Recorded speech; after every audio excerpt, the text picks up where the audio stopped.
and the chapter is Bran. It seemed as though he had been falling for years. Fly, a voice whispered in the darkness, but Bran did not know how to fly, so all he could do was fall. Mr. Lewin made a little boy of clay, baked him until he was hard and brittle, and dressed him in Bran's clothes, and flung him off a roof. Bran remembered the way he shattered. But I'll never fall, he said, falling. The ground was so far below him he could barely make it out, through the grey mists that whirled around him, but he could feel how fast he was falling, and he knew what was waiting for him down there. Even in his dreams, he could not fall forever. He would wake up in the instant before he hit the ground. He knew you always woke up the instant before you hit the ground. And if you don't? The voice asked. The ground was closer now, still far, far away, 1,000 miles away, but closer than it had been. And it was cold here in the darkness. There was no sun, no stars, only the ground below coming up to smash him, the grey mists and the whispered voice. He wanted to cry. Not cry, fly. I can't fly, Bran said. I can't, I can't. How do you know? Have you ever tried? The voice was high and thin. Bran looked around to see where it was coming from. A crow was spiralling down with him, just out of reach, following him as he fell. Help me, he said. I'm trying, the crow replied. Say, got any corn? Bran reached into his pocket as the darkness spun dizzily around him. When he pulled his hand out, golden kernels slid from between his fingers into the air. They fell with him. The crow landed on his hand and began to eat. Are you really a crow? Bran asked. Are you really falling? The crow asked back. It's just a dream, Bran said. Is it? Asked the crow. I'll wake up when I hit the ground, Bran told the bird. You'll die when you hit the ground, the crow said. It went back to eating corn. Bran looked down.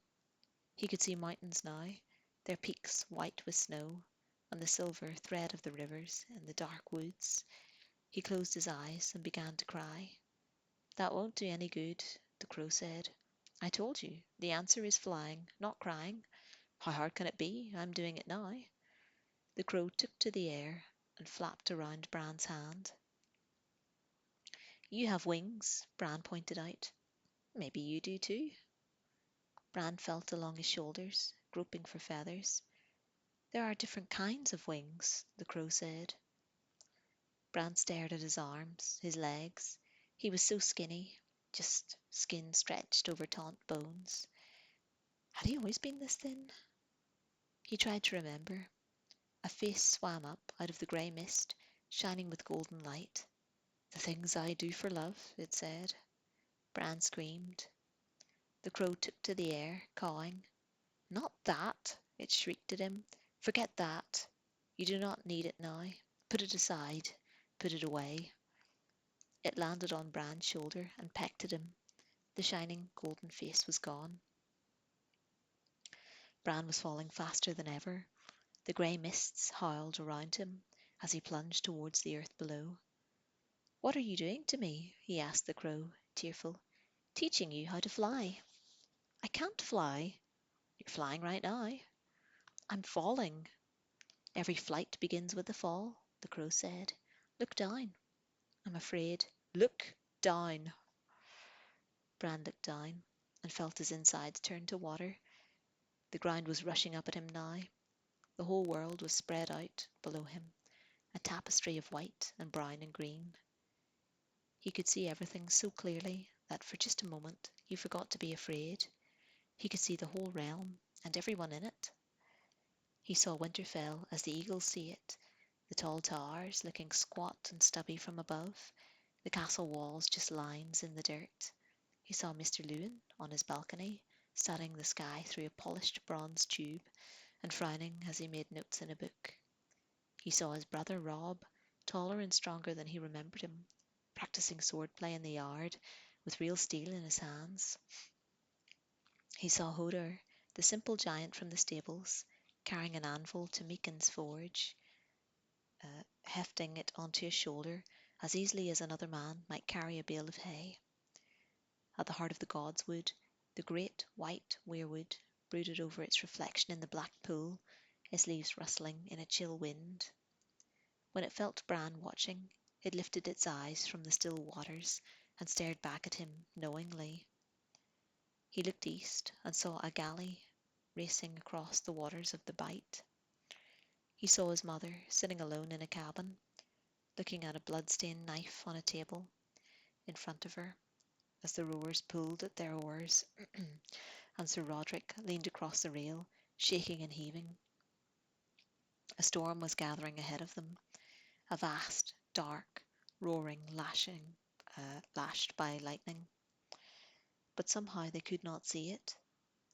He looked south. He saw the great blue-green rush of the Trident. He saw his father pleading with the king, his face etched with grief. He saw Sansa crying herself to sleep at night. He saw Arya watching in silence and holding her secrets hard in her heart. There were shadows all around them. One shadow was dark as ash, with the terrible face of a hound. Another was armoured like the sun, golden and beautiful. Over both of them loomed a giant in armour made of stone, but when he opened his visor, there was nothing but darkness and thick black blood. He lifted his eyes and saw clear across the narrow sea to the free cities and the green Dothraki Sea, and beyond to Vaes Dothrak under its mountains, to the fabled lands of the Jade Sea, to Asshai and the shadow where the dragons stirred beneath the sunrise. Finally, he looked north and saw the wall shining like blue crystal, and his bastard brother Jon sleeping alone in a cold bed, his skin growing pale and hard as the memory of all warmth fled from him.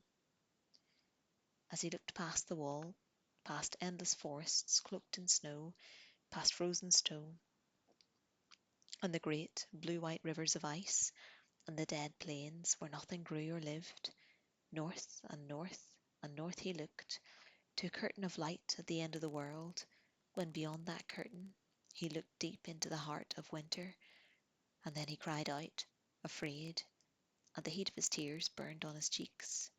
Now you know, the crow whispered, as it sat on his shoulder. Now you know why you must live. Why? Bran said, not understanding, falling and falling.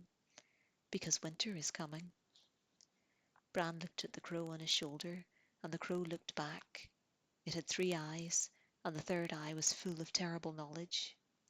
Bran looked down. There was nothing below him now but snow, cold, and death. A frozen wasteland where the jagged, blue-white spires of ice waited to embrace him. They flew up at him like spears. He saw the bones of 1,000 other dreamers impaled upon their points. He was desperately afraid. A man can still be brave if he's afraid, or can a man still be brave if he's afraid? He heard his own voice saying, small and far away. And his father's voice replied to him, that is the only time a man can be brave. Now, Bran, the crow urged, choose, fly or die. Death reached for him, screaming. Bran spread his arms and flew. Wings unseen drank the wind and filled and pulled him upwards. The terrible needles of ice receded below him.